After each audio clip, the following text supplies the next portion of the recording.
Ayan po mga guys, magandang umaga po sa lahat. At meron po akong i-share po sa inyo.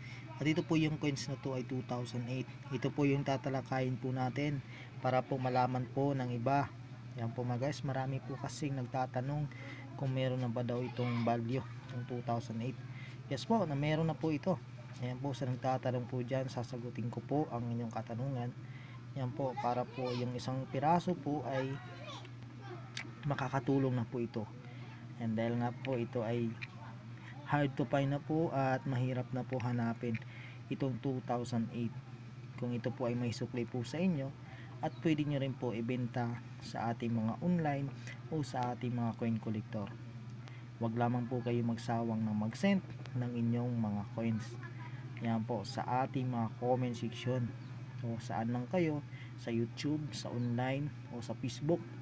Ayan po mga guys, dahil nga po marami na rin po na natulungan po natin na nabilhan ng mga coins.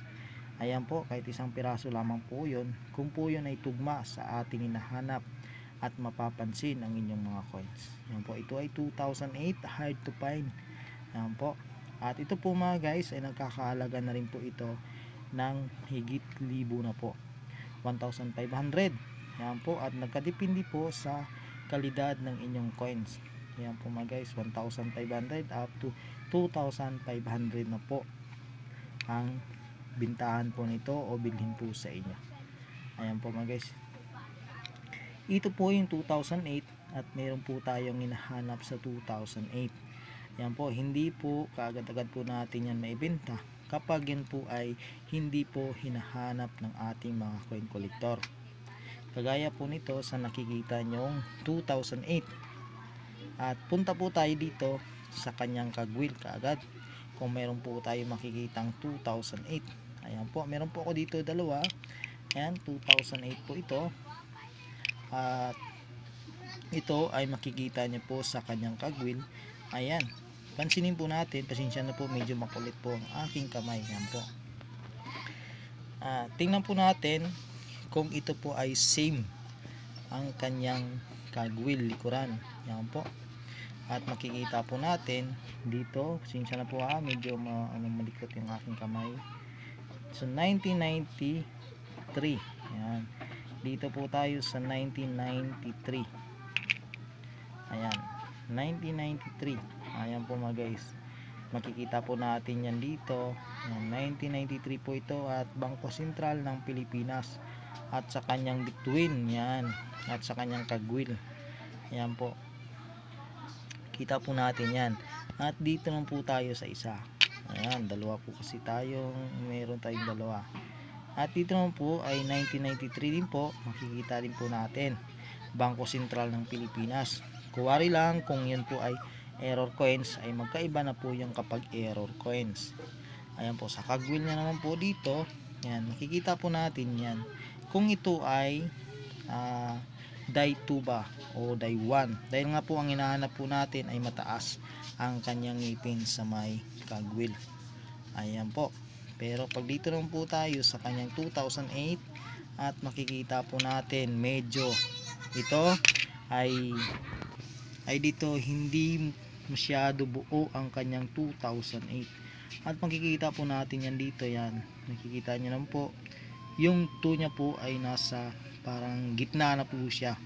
Yun, wala kang na makikita. At yung 0 niya po mga guys ay talaga pong na gitna na rin po at meron po siyang nakuhan. Yan po, yung 2008 naman po, yan. Yan, pansinin po natin, tingnan po natin maigi kung yun po ay error ba ito. Yan po. At dito naman po tayo sa isa mga guys, yan. Yan po mga guys, para malaman po natin ang buong detalye po nito sa 2008. Yan po mga guys, meron pong 2008 yan. Makikita nyo po yung dalawang po ba guys, buong buo po ang makikita po natin dito sa 2008. Ayan, kaysa dito sa isa. Yan po ang sabi ko nga po sa inyo, palagi nyo pong i-check ang mga coins nyo.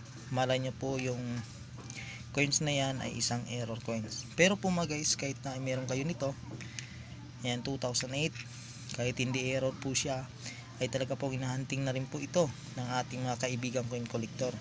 yung 2008. Ayan po. Kasi ito po mga guys ay mataas na ang collector value po nito. Nasa 1,500 na nga, up to 2,500 pesos. Kaya kung meron po kayo nito mga guys, yan, huwag kayong magsawang mag-send ng inyong mga coins sa ating mga kaibigang coin collector o saan pa man yan. Sa online, pwede nyo rin po i-send yung mga coins nyo sa online po para po mapapansin din kaagad yan, o sa mga Facebook po, ng mga group sa Facebook po. Yan po, mag-join lamang po kayo doon sa group ng Facebook para po mapapansin ng mga coin collector ang inyong mga coins. Yan po. Kung hindi man yan mapapansin dito sa ating comment section, malay nyo po ay pagdating ng panahon ay mapapansin din yun. Ayan po mga guys, sana po naintindihan nyo po mga guys yung ayan po mga guys, wag lamang kayo magsawa mag-send sa ating mga pic. Ayan po mga guys, sana po naintindihan nyo rin po, bilang kami po ay mga coin collector, kung ano po yung hinahanap po namin sa mga coins na kinokolekta po namin. Ayan po mga guys, basta makikita nyo po itong 2008 na to ay talaga pong hinahanap na ito ng ating mga kaibigang coin collector, at makikita nyo na rin po ito sa online sa mga market po. Ayan po mga guys. Dahil po ito mga guys, talaga pong napakahirap na po hanapin ito. Yan po. Matagal na rin po ako nag coin collector po at nagko-kolekta ng mga coins, pero po ay itong 2008 at talaga pong wala pa akong nakikita. Yan po. Meron nga po ako napapansin sa ating mga comment section. Iwan ko lang po kung totoo po yan, dahil nga po nahanapan ko pa nga po ng video pero wala po silang pakita sa atin. Patunayan po kasi kapag picture lamang po mga guys, dahil nga yung iba kinukuhanan lamang po ng mga picture at ini-screenshot lamang po. Kung patunayan po sa inyo po yan, ay talaga pong videohan nyo po ang inyong coins para po makakatulong din po ako sa inyo kung paano po ang proseso na magbenta ng mga coins. Yan po mga guys, at ito po guys yun. At ito naman po tayo sa 2009. Yan.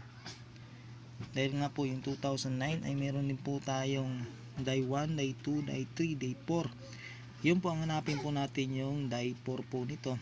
At ito na nga po yung die 4 nito mga guys. Yan.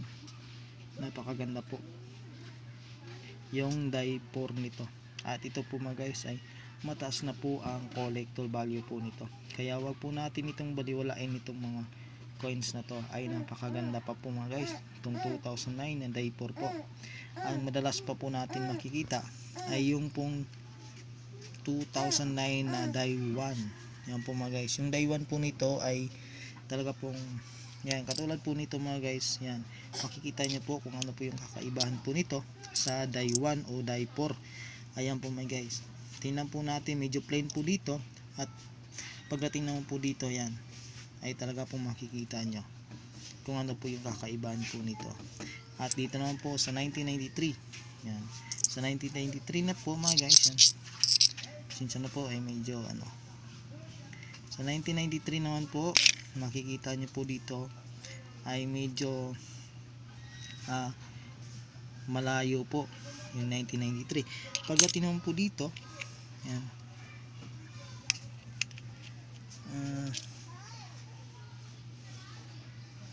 sa 2009, yan, yung 2009 na po mga guys, yan, pagdating naman po dito ay talaga pong sa kagwil ay malay, ay hindi po sila magkakaparehas, at saka 1993 niya po ay magkadikit na po siya kaysa dito.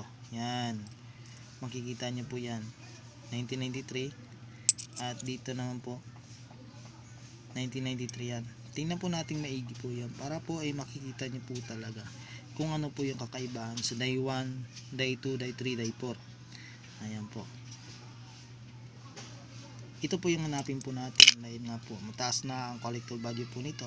Nasa 3,500 na po. Ayan po ang bibilhin po sa inyo.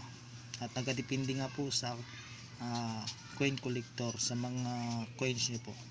Kung ganito po kintab at kaganda po ang inyong coins, ay nasa 3,500 po ang bibilin po sa inyo. Ayan po mga guys, sana po naintindihan nyo at nakapagbigay po ako sa inyo ng detalye at idea kung ano po ang klaseng mga coins na dapat po natin ibenta. Salamat po sa lahat and God bless po.